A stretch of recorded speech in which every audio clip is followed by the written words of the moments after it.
Uai, bom dia, boa tarde, boa noite. Não sei que hora você está ouvindo esse podcast, mas esse é o podcast da Semana Mundo Unido e a gente vai explicar tudo. Meu nome é Fábio, eu sou de Aracaju e eu estou junto aqui com Larissa. Larissa, se presente. Olá, gente, eu sou Larissa, tudo bem? Bem-vindos ao nosso podcast, Conversa Nossa de Cada Dia. Esse é o nosso primeiro episódio e vamos lá, né? Então, o que a gente pensou para conversar sobre hoje, né, sobre esse primeiro episódio, seria a questão da gente ver como a gente está, né, nesse momento, nessa pandemia, como está a nossa saúde mental, como está a nossa relação, como a gente está mesmo, como a gente está lidando com essa situação. Então, essa questão de ver como a gente está, da questão de saúde mental, etc., a gente acha que não pode ser dissociada do cuidado com o outro. Então, com esse podcast, a gente quer conversar um pouco sobre saúde mental, sobre como a gente está nesse momento, mas sem esquecer que esse cuidado com a gente não pode parar na gente, né? Ele tem que transbordar para a gente agregar outras pessoas, né? Para a gente ter um olhar empático, mas esse olhar empático, um olhar que se põe em movimento, né? Que se posiciona ativamente para os problemas das outras pessoas, dos outros grupos sociais, que não são necessariamente aqueles dos quais eu faço parte, né? E aí, para nos ajudar a conversar sobre isso, a gente trouxe alguns convidados, que são especialistas na área que vão ajudar a gente a nos aprofundar. Agora a gente apresenta os convidados. Jerônimo primeiro. Jerônimo, se apresente, fale-nos quem é você. Obrigado, Fábio. Obrigado, Larissa. E obrigado, Vinícius. É importante dizer da alegria de estar aqui com vocês, bem como aqueles que estarão nos assistindo nessa maravilhosa Semana Mundo Unido. Eu sou psicólogo de formação, especialista em direito de família e políticas públicas. Estive atuando há algum tempo na área social de Aracaju, como conselheiro tutelar, coordenei o Comitê Estadual de Violência contra a Criança e Adolescente há alguns anos, e hoje continuo atuando no social com engajamento no Conselho Nacional do Laicato do Brasil, na Arquidiocese de Aracaju. Então, para mim, é uma grande alegria estar com vocês, construindo esse momento na Semana Mundo Unido. Obrigado. Muito obrigado, Jerônimo. Karine, também nossa convidada, pode se apresentar. Bom dia, boa tarde, boa noite, né, pessoal? Dependendo da hora que vocês estão ouvindo esse podcast. Agradeço pelo convite, né? Larissa, Fábio e Vinícius. Meu nome é Karine, eu sou psicóloga de formação pela Universidade Federal de Sergipe. Atualmente trabalho na Secretaria Municipal da Família e da Assistência Social em Aracaju. Tenho histórico, na verdade, de atuação na assistência social desde os 19 anos. E, no momento, eu sou gerente do Serviço de Convivência e Fortalecimento de Vínculos, né, que ocorre nos Centros de Referências da Assistência Social de Aracaju, que hoje são 17. Só para explicar um pouquinho o que é o serviço. O serviço, ele basicamente acontece nos CRAs, são grupos, né, organizados por faixa etária, de acordo com o ciclo de vida, crianças, adolescentes, idosos, adultos, jovens, que trabalham de forma preventiva e proativa para prevenir situações de risco social e fortalecer vínculos familiares e comunitários, né, para falar de forma simples. Atualmente, eu também sou representante da Secretaria no Conselho Municipal de Educação e espero estar contribuindo para esse momento, né, com essa temática que eu acho muito pertinente e especial para o momento que a gente está vivendo. É isso, muito obrigado, Karine. Então, né, nossos convidados são psicólogos com um olhar voltado para essas situações de vulnerabilidades sociais, né? Para essas pessoas que estão em posições vulneráveis mesmo, né? Por que a gente chamou eles aqui para falar desse tema, né? Porque a gente escolheu esse tema. Então, a gente escolheu esse tema porque a gente observa, né, que situações como essa que a gente está vivendo, né, situações como a pandemia, né, elas geram um estado de preocupação constante nas pessoas, né? Um estado de estresse que se prolonga ao longo do tempo. Só que a gente percebe que esse estado ele vai ser diferente, ele vai ter intensidades diferentes, digamos assim, dependendo do lugar social em que a pessoa está, né? Dependendo de quais dos grupos do qual essa pessoa faz parte, né? Então, diferentes grupos vão enfrentar situações diferentes. Então, o contexto em geral da pandemia, ele não atinge a todos da mesma forma. Apesar de todos estarem nessa situação de estresse, alguns têm situações, né, que agravam e outros têm situações que diminuem um pouco essas preocupações. Então, são diferentes desafios, né, que a gente enfrenta. E é importante a gente também lembrar, Fábio, Jerônimo, Karine, que essas situações elas são pré-existentes, né? Não foram causadas pela pandemia, né? A gente acredita que a pandemia pode não, realmente aprofundou essas questões, mas não são problemas novos, né? São coisas que já estão indo mal, digamos assim, há séculos. E aí a gente acredita que é indispensável entender essas questões, né? É indispensável para a gente transformar essas relações de poder, nessas relações de dominação e de subalternidade, né? Essa situação em que uns estão no lado que está, digamos assim, lucrando e os outros estão no lado que está perdendo, né? E que esse lucro vem causado pela perda do outro grupo. É importante a gente entender para a gente poder realmente buscar um mundo em que não existam essas opressões, né? Mas para começar, eu acho que a gente tem que voltar um pouquinho, né? Retroceder um pouquinho e se perguntar, né? E aí, no caso, a gente chama os nossos convidados para responderem essa pergunta. O que seria, né, saúde mental? Porque a gente fala muito sobre saúde mental, mas a gente talvez fale tanto que a expressão tenha se perdido um pouco, né? Em relação ao seu significado real. Certo. Trazendo uma definição da OMS, né, a saúde mental se refere a um bem-estar no qual o indivíduo desenvolve suas habilidades pessoais e consegue lidar com estresses da vida e trabalha de forma produtiva, encontrando-se apto a dar sua contribuição para a comunidade.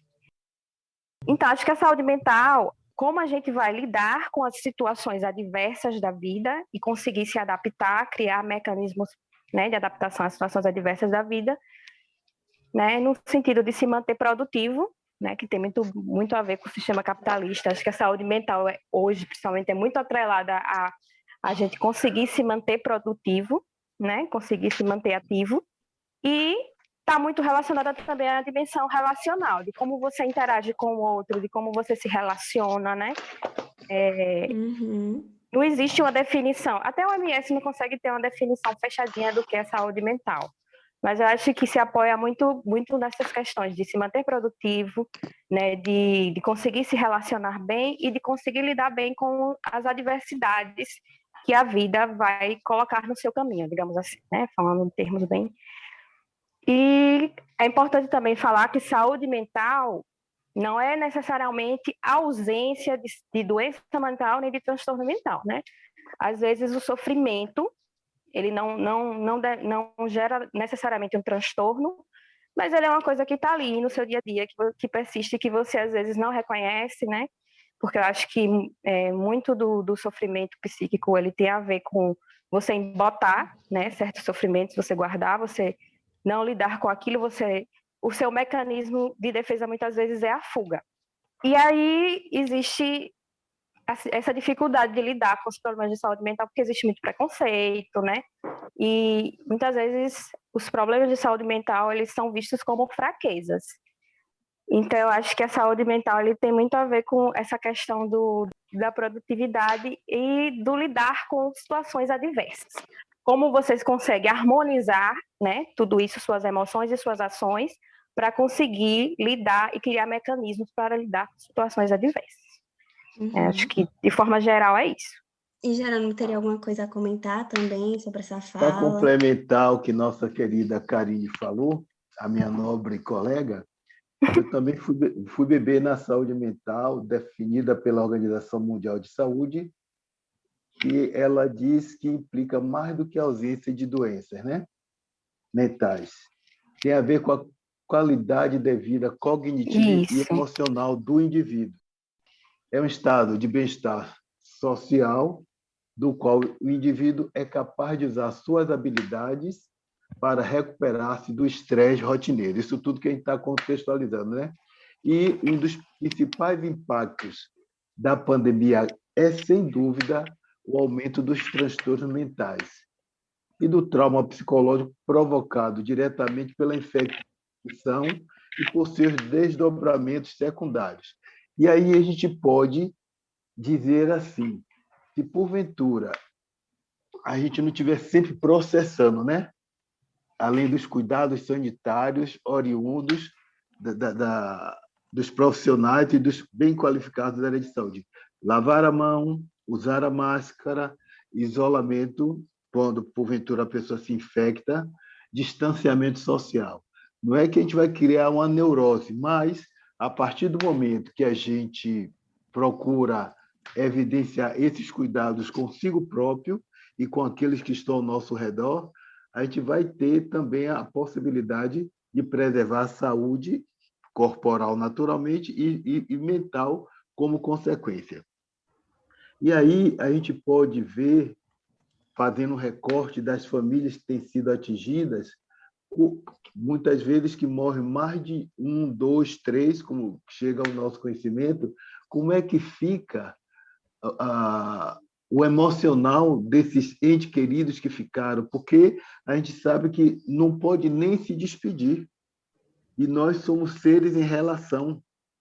Tem todo um contexto, desde o período da gestação, essa simbiose do feto com a mãe, quando nasce, com os demais que estão ao seu redor, tem toda uma relação de proximidade.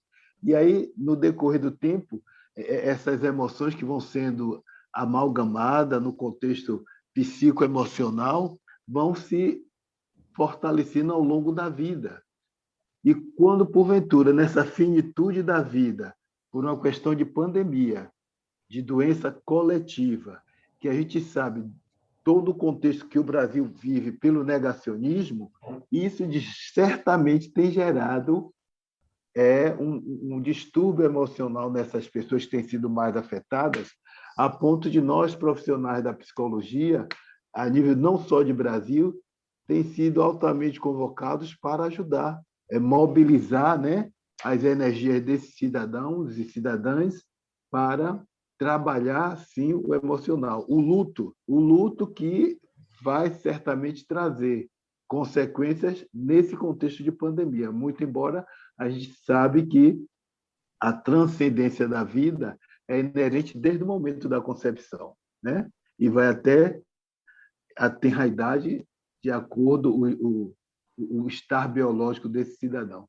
E nesse contexto da pandemia, eu confesso a vocês que a saúde mental, e principalmente pelo fato de que a gente sabe que depois do golpe de 2016, que aquele impeachment foi golpe, para quem acompanha mais de perto a questão política, quando o outro signatário assumiu o poder, ele, juntamente com o Congresso, congelou os investimentos em educação, em assistência social e, sobretudo, em saúde em 20 anos.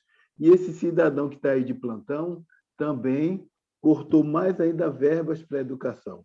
Imaginemos que os CAPES, que é um órgão do Sistema de Garantia de Direitos do Cidadão, compõe a rede socioassistencial no mundo da saúde, os CAPES estão desmontados. Os CRAs e os CREAs, que também atingem a população, sobretudo periférica, que está mais desassistida na base piramidal social do país, estão, de uma certa forma, todos desestruturados. Então, nesse momento de pandemia, era mais do que preciso esses equipamentos sociais garantidos na nossa Constituição de 88, né, da segurança social, foram desmontados. Então, mais do que nunca, a gente precisava trabalhar o coletivo nessas periferias existenciais. Por exemplo, a gente sabe que quem tem mais sofrido é a classe menos favorecida. Para vocês terem uma ideia, segundo dados do IBGE, foram mais de 14 milhões de desempregados nesse daí.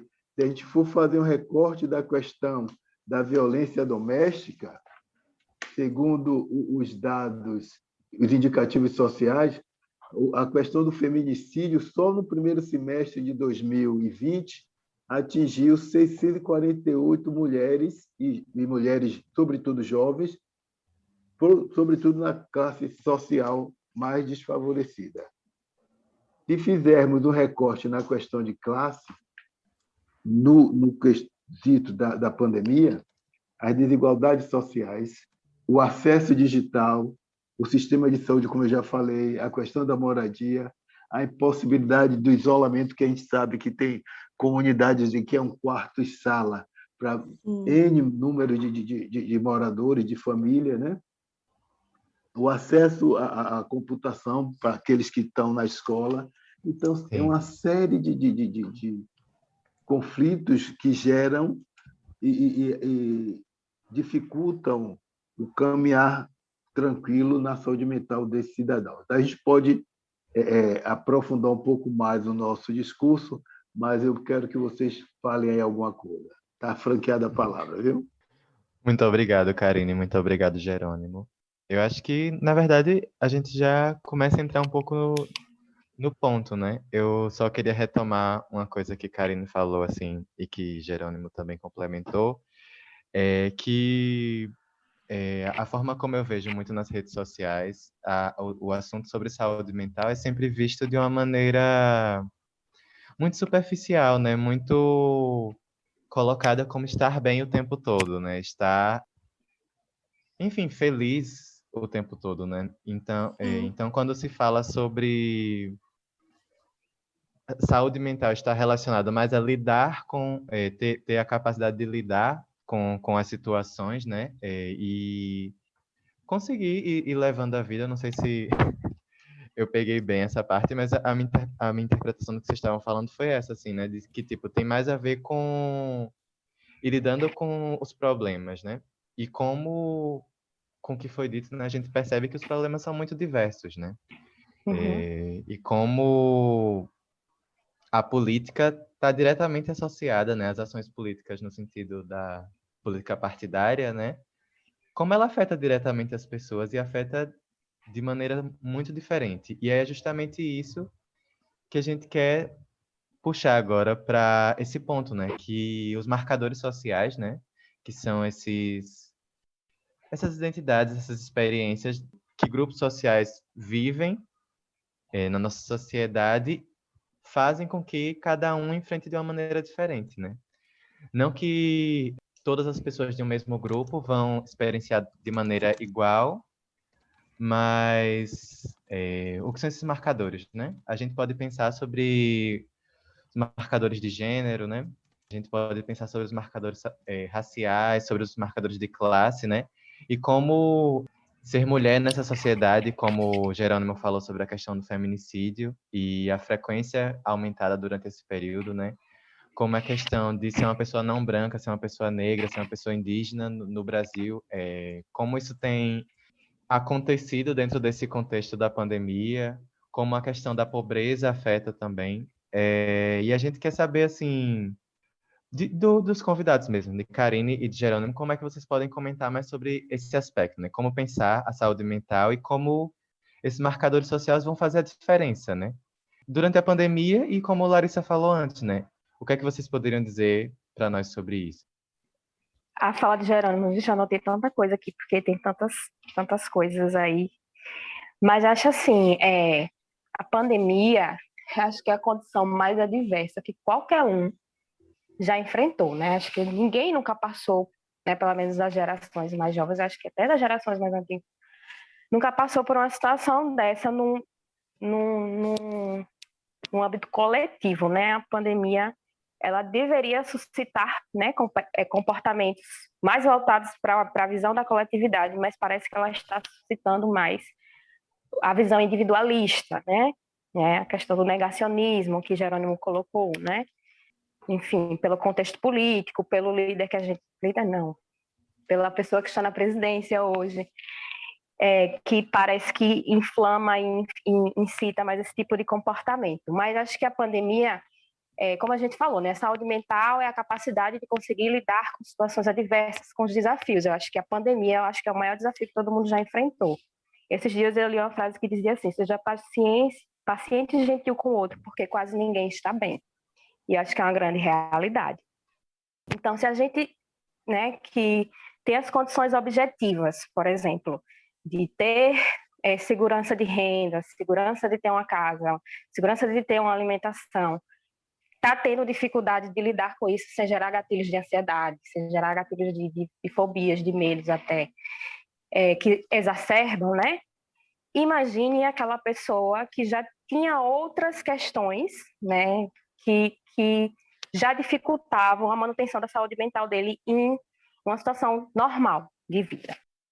Jerônimo falou bem aí que como a pandemia e a política estão correlacionadas, principalmente para as classes mais baixas, que acabam englobando essas outras questões da diferença, né? O negro, o pobre, a mulher, a comunidade LGBTQI+.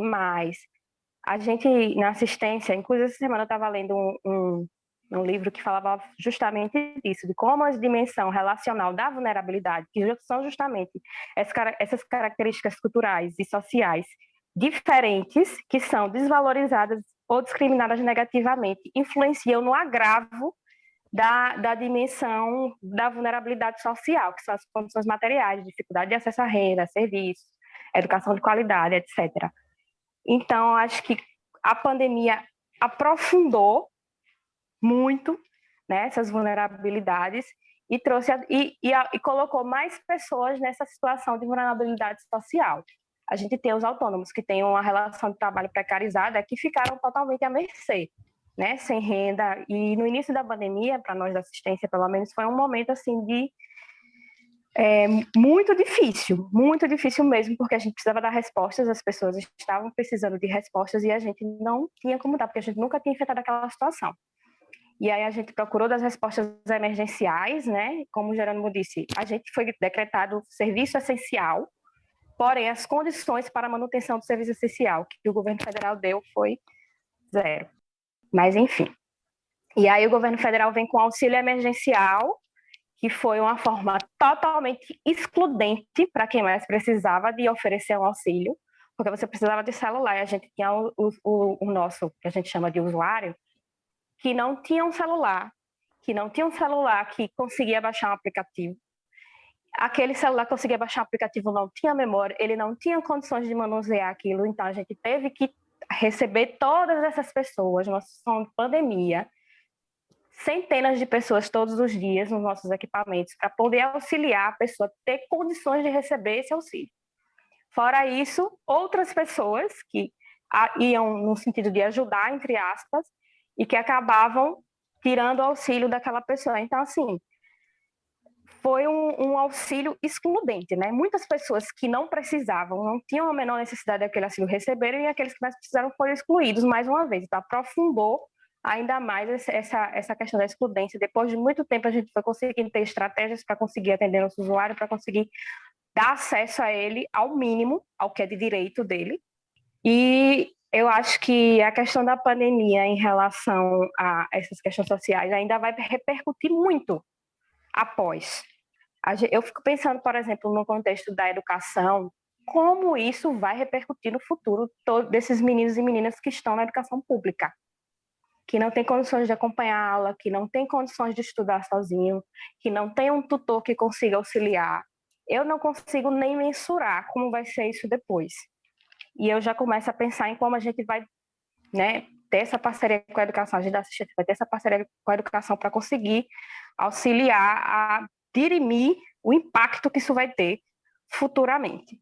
Mas, assim, são prejuízos imensuráveis que essa pandemia vai deixar para as classes mais desprotegidas socialmente. Esses marcadores da diferença que vocês citam, eles são basicamente tudo que está fora do padrão social aceitável, digamos assim, e que basicamente são imutáveis.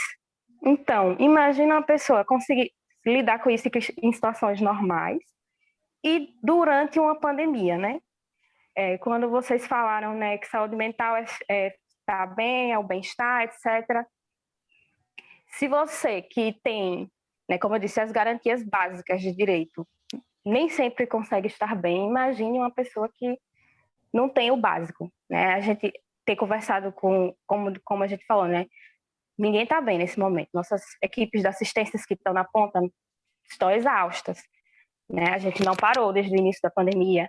E eu acho que esse é o pior momento da pandemia para quem trabalha na assistência, porque com esses picos, os profissionais estão exaustos, as pessoas estão numa situação pior do que no início, né? Porque teve a parada do auxílio, depois teve a diminuição do auxílio, então o desemprego está em níveis absurdos, né? As pessoas chegam desesperadas realmente nos nossos equipamentos. E a gente tenta responder às demandas, mas nem sempre a demanda é respondida na velocidade que a gente gostaria de responder. E aí os nossos profissionais falam que muitas vezes eles se sentem exaustos e às vezes é difícil de manter a calma, porque o usuário ele chega desesperado, às vezes ele chega enraivecido e a gente tem que estar no lugar de compreender o outro, mas ao mesmo tempo a gente também não está bem.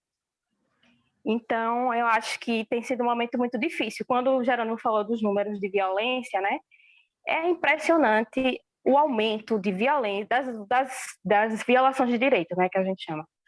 A violência doméstica, a violência contra a criança, abuso e exploração, trabalho infantil tem crescido absurdamente, porque as crianças estão em casa, as famílias estão em casa, existem as vulnerabilidades relacionais dessas famílias, né?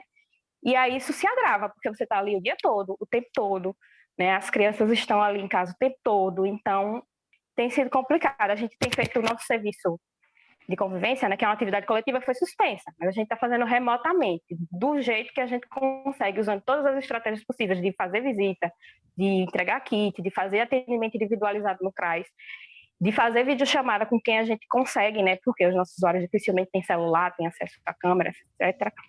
Mas por conta da escola, né, muitas famílias nossas pegaram o auxílio emergencial, porque é um valor que foi um valor alto no início, né, comprar um celular para o filho conseguir estudar minimamente. E a gente conseguiu ter um acesso a uma dimensão diferente do que a gente tinha. A gente está dentro da casa dele, porque quando ele liga a câmera e conversa com o educador, conversa com a assistente social, com a psicóloga do CRAS, a gente vê o que está acontecendo dentro da casa, né? E aí, dentro desse contexto, a gente consegue identificar muitas situações de violência, de violação de direito, que a gente não consideraria, né? A gente está tendo mais acesso ao responsável familiar, a gente está tendo uma proximidade maior com a família, um vínculo maior com a família para conseguir trabalhar justamente essas vulnerabilidades relacionais.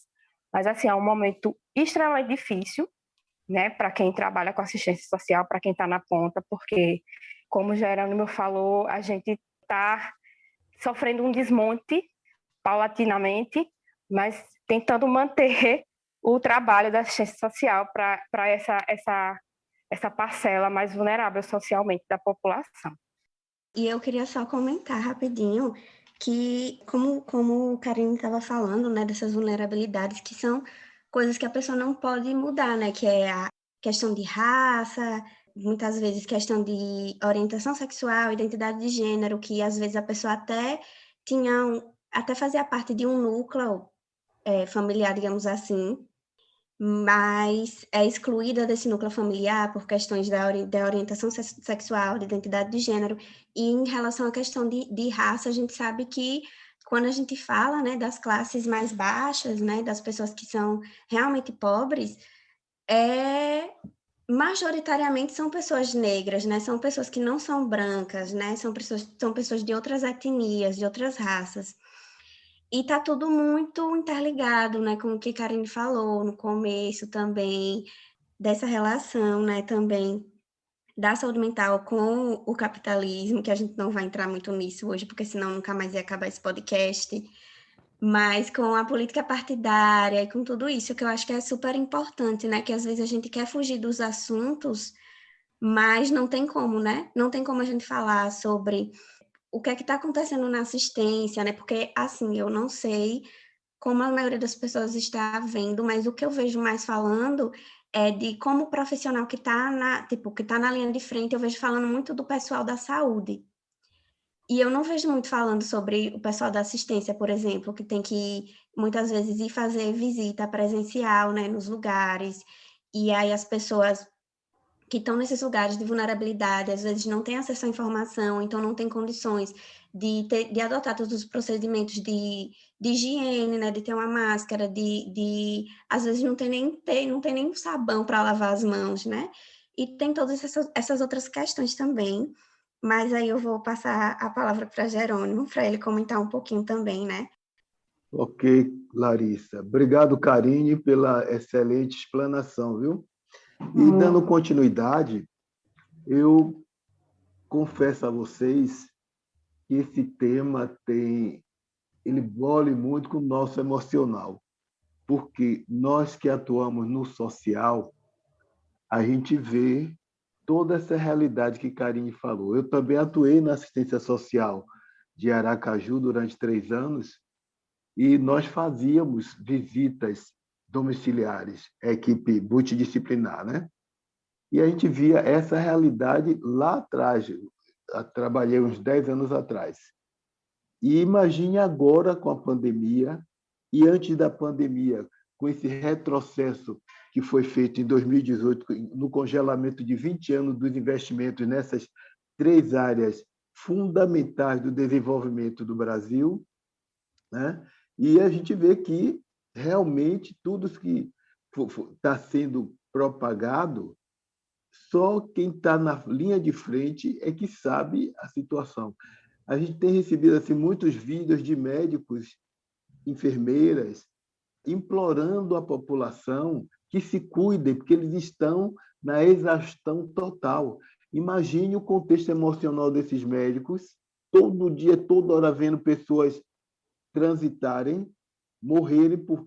Inclusive, imagine aquela situação dolorosa de Manaus por falta de oxigênio. Gente, só quem está na linha de frente é que sabe o contexto. Por exemplo, eu sei de um condomínio que o médico ficou de Covid durante 2 meses, no ano passado, bem no início da pandemia, e ele novo.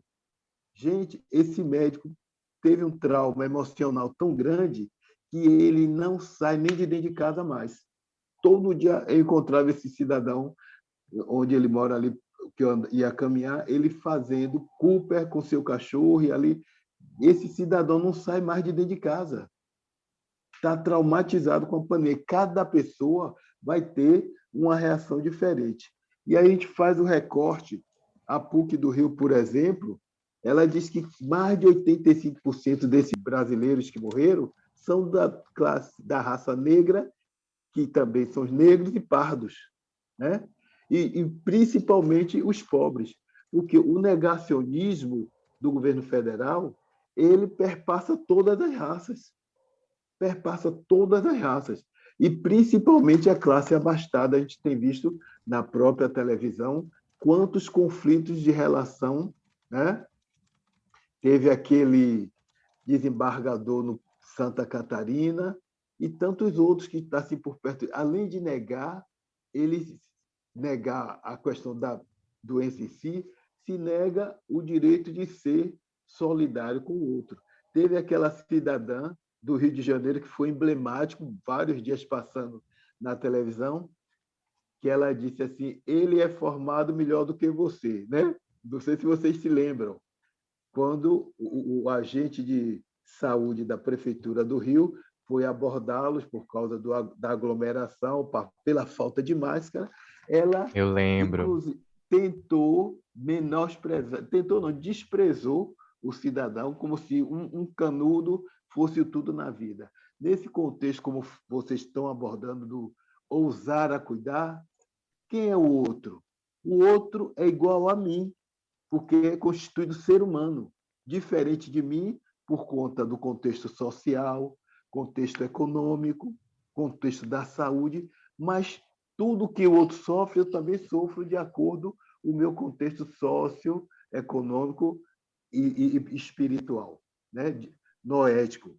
Mas, no contexto das relações, ninguém é melhor do que ninguém. Eu sou igual a você, Fábio, igual a você, Larissa, Vinícius, Karine. Não sou diferente de ninguém. A única diferença perpassa esse recorte do contexto socioeconômico. Porém, a gente vê que a pandemia escancarou essa situação socioeconômica do país, que se arrasta desde que o Brasil foi pseudo-descoberto, pseudo-abolida a escravidão. Porque quando se aboliu a escravidão, jogaram aqueles bolsões de negros para os morros, para as áreas periféricas, com toda a sorte de desassistência. Então, o Brasil tem essa dívida eterna com a população afrodescendente, muito embora temos essas políticas afirmativas, né, em todas as áreas, porém, isso está introjetado no inconsciente coletivo de que negro tem que ser escravo. Você vê que as empregadas domésticas, historicamente, não tinham nenhum direito. No penúltimo governo que foi reconhecida como uma categoria profissional, sem dizer as mazelas que as empregadas domésticas de todos os tempos, de todas as raças, vivenciam e vivenciaram dentro do contexto de um lar do branco, do dominador. Então, é muito louvável esse trabalho, essa campanha da Semana Mundo Unido, mas precisamos, Fábio, fazer com que debatamos esses aspectos, buscarmos assim, como, lógico que agora está sendo difícil no período da pandemia, mas com o recurso da técnica, vocês estão conseguindo fazer esse trabalho aqui com a gente e entre nós. Mas como fazermos para atingir as camadas menos assistidas? Aí, quando Karine fala dessa questão que com o celular consegue vislumbrar o contexto social que aquela família está vivendo. Então, nós somos, sim, uma classe altamente privilegiada. Então, estamos aqui sentados discutindo essa situação. Imaginemos, por exemplo, a pastoral de rua.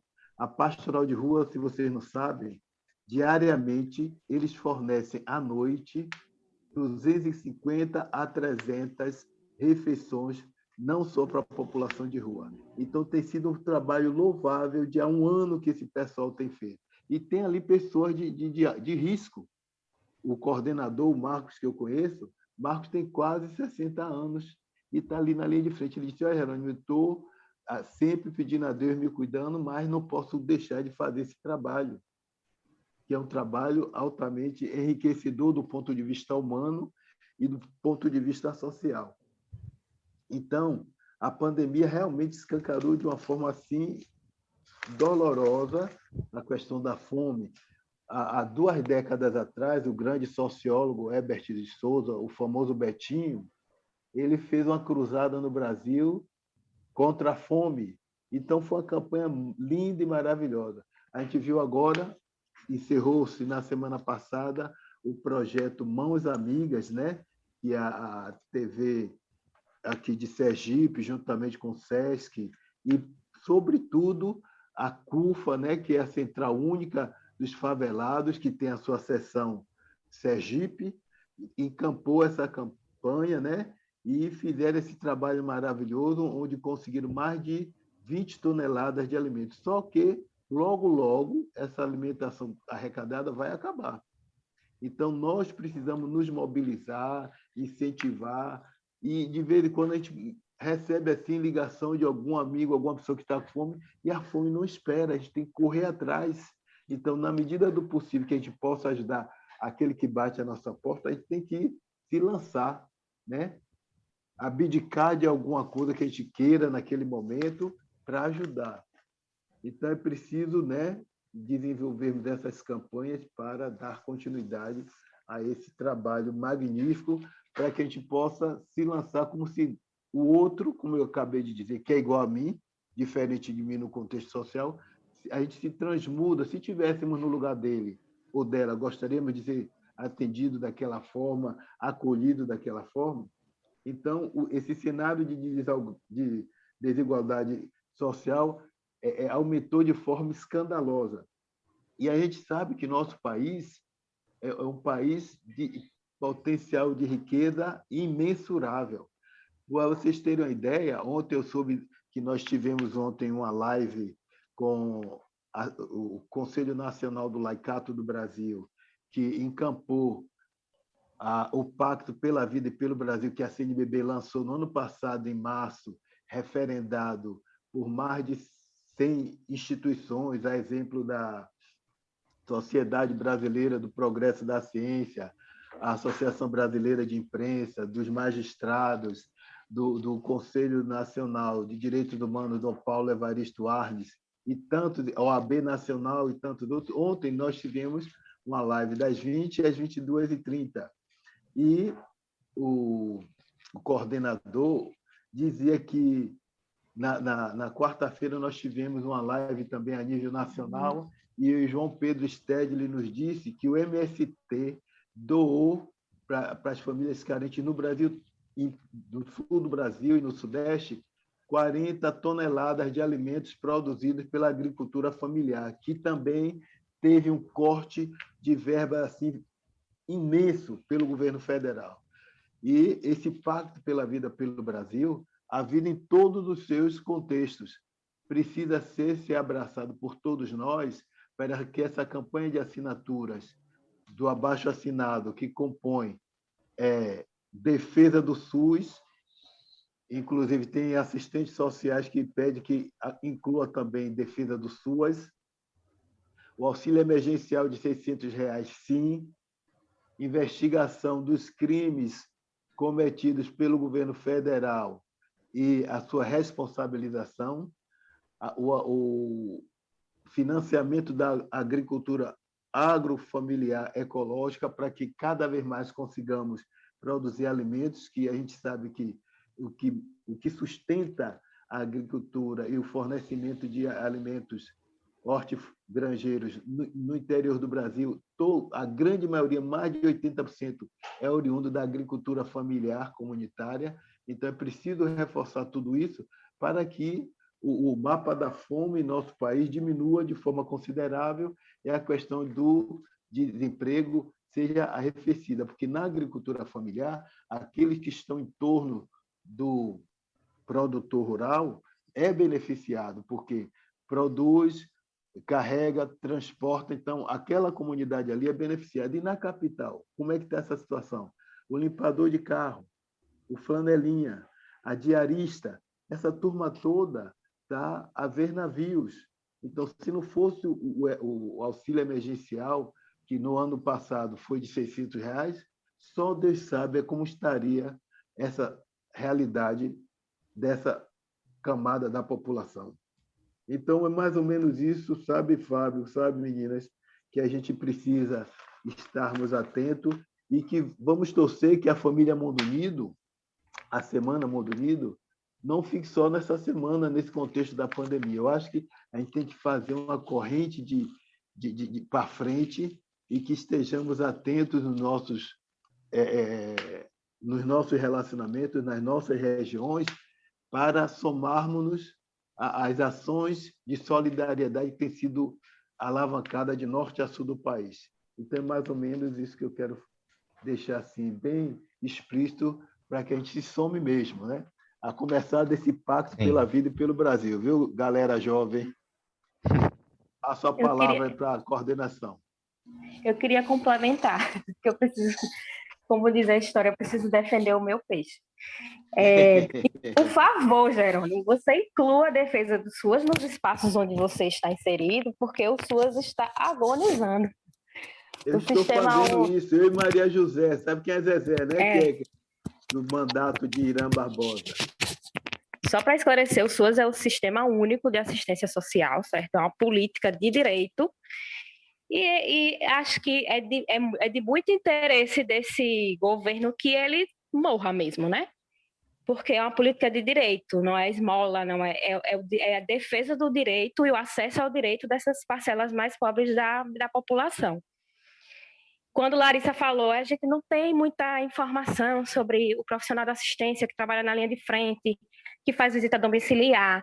Aqui em Aracaju a gente fez, em algumas ocasiões, né, concessão de cestas básicas, de kit de higiene, etc., para 800 pessoas, para 1.000 pessoas. A gente, num momento de distanciamento social, de evitar aglomeração, para a gente conseguir atender aos nossos usuários de forma mais rápida, a gente precisou fazer isso.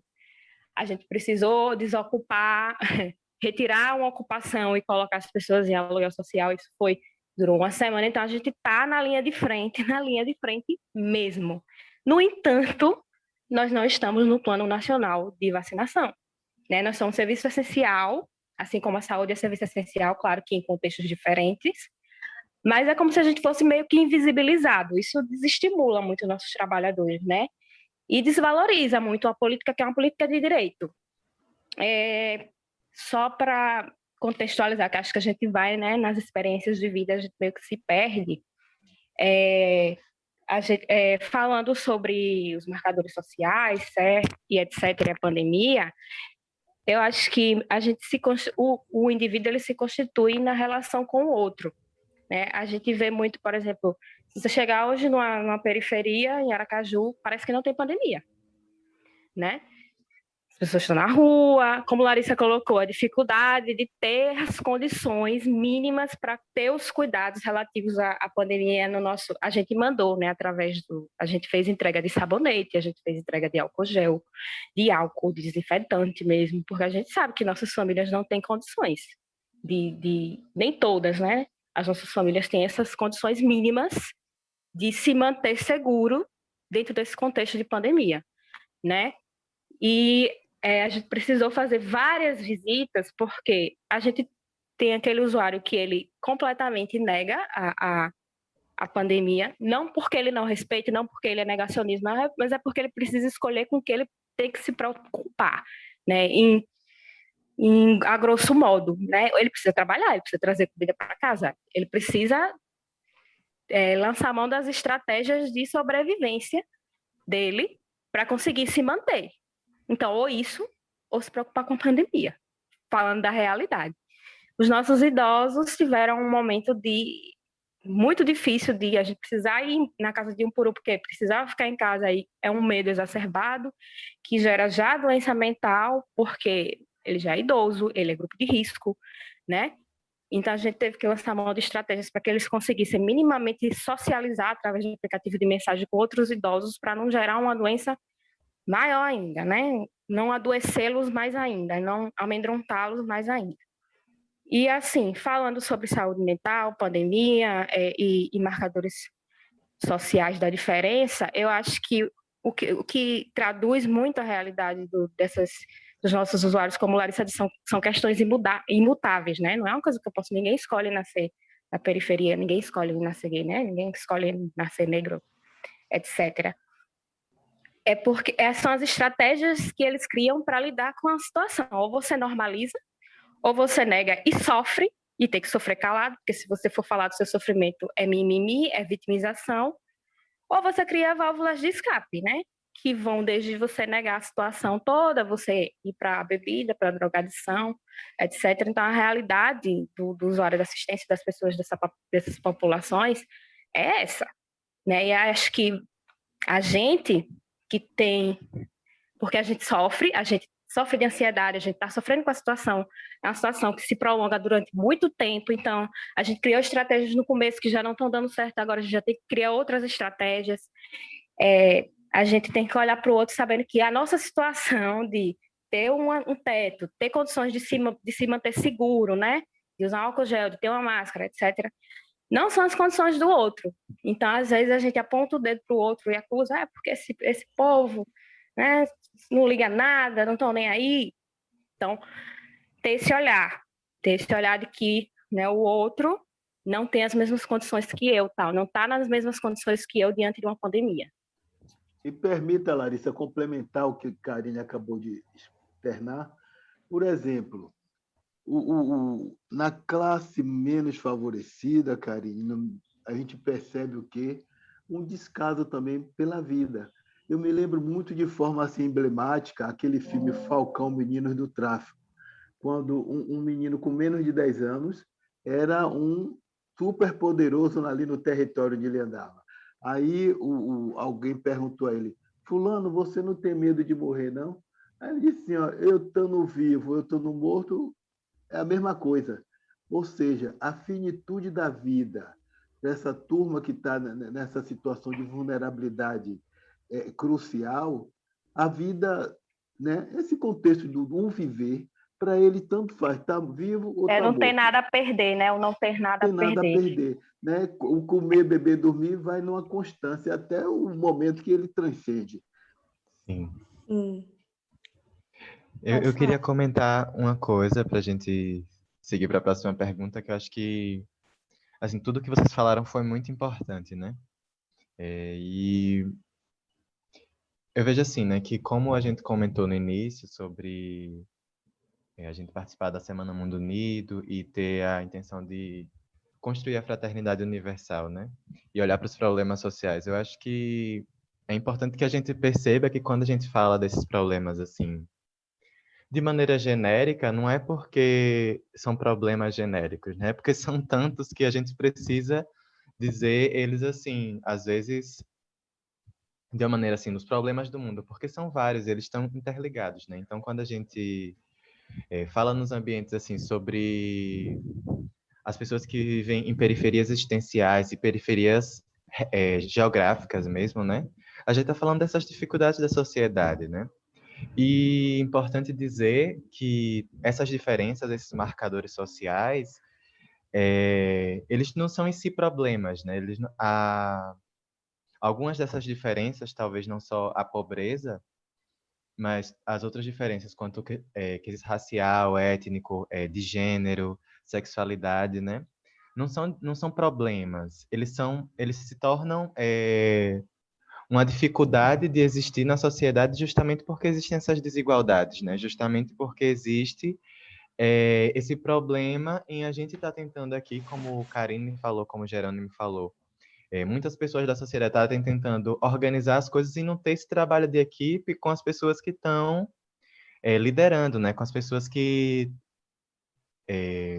foram escolhidas para fazer esse papel, né? De organizar, de manejar os recursos que a gente tem de uma maneira que a gente consiga minimizar esses problemas, né? E criar um contexto onde futuramente a gente realmente tem essa fraternidade universal e onde essas diferenças não sejam desigualdades. E eu acho que um comentário que Jerônimo falou um pouco antes também é sobre como realmente nós somos iguais, assim. Eu acabei de falar que somos diferentes, mas no sentido assim que dentro de cada um de nós eu acredito que existe essa multiplicidade, né? De possibilidades onde a gente consegue se conectar com o outro quando a gente se dispõe a isso, né? Eu acho que apesar da gente ter diversas, milhares de culturas, centenas de culturas ao redor do mundo, a gente tem muitas coisas que são muito semelhantes, né? E a gente consegue se conectar com histórias e com vidas que estão muito distantes geograficamente da gente, mas que quando a gente vê, a gente percebe que, tipo, caramba, eu tenho esse sentimento, eu sinto isso que essa pessoa está sentindo, né? Então, é importante a gente... Eu vejo como importante a gente perceber isso, né? A gente ter em mente isso, que esse outro que a gente está falando é um outro eu, né? É um outro eu que está numa situação diferente e que se eu tivesse, eu ia querer essa ajuda, né? Eu ia querer que me olhasse como igual e me olhasse como alguém que precisa de socorro, né? Que precisa de cuidado, que precisa ser lembrado que sua vida é importante, né? Justamente porque o contexto frequentemente está dizendo o contrário, né? Karine falou antes sobre como é difícil, mesmo tendo todos esses privilégios, mas quando a gente está num contexto onde a gente tem cada vez menos acesso às coisas, é como se a nossa realidade dissesse assim, desista, não vale a pena. É sempre as estruturas, né, de saúde, de educação, como Jerônimo falou também sobre a história da colonização e como isso ainda afeta a gente hoje, a história que a gente conta é essa, né? De talvez não necessariamente com a palavra desista, mas às vezes sim, mas de outras formas dizendo assim, a sua história não é importante, né? A sua vida não é importante. E aí é importante, e aí é fundamental que a gente lembre que quando a gente tem esses privilégios, né, é importante que a gente use eles, né, para que eles não sejam privilégios, mas eles sejam o comum, né? Eles sejam o lugar comum onde as pessoas possam viver justamente mirando o que a gente está falando o tempo todo, né? Sobre a fraternidade universal, que é uma meta de longo prazo, né? É uma meta que a gente vai conquistando a partir da persistência, né? E a partir de fazer isso em comunidade, né? Porque